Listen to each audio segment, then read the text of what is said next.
What are your usual orders from Palangigo? Usually, mga veggies like corn, pineapple, wansoy number one. Maraming wansoy.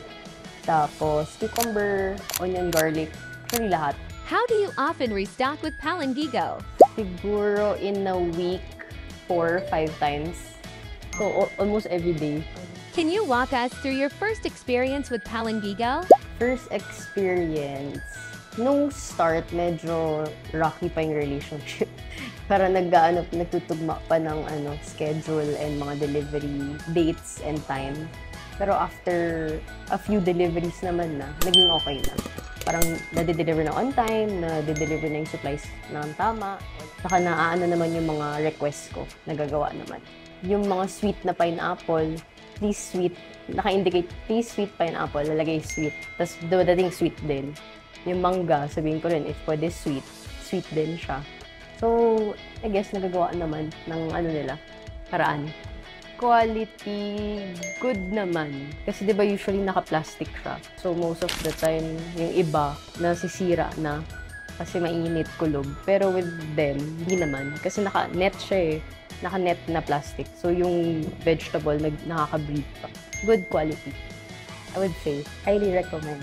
How does Palangigo compare with previous supplier? Yung previous kong supplier, cheaper siya, oo. Pero yun nga, hindi siya laging on time dumadating. Nakakulang-kulang, maraming out of stock. Hindi rin sila familiar with yung simple na quantity. Kunyari, pieces. Ayaw nila ng pieces. Unlike yun, kahit ayaw niya, binibigay ko pieces pero buo pa rin siya. So yun. Tsaka yung ng qualities ng previous supplier ko, mas mabilis masira.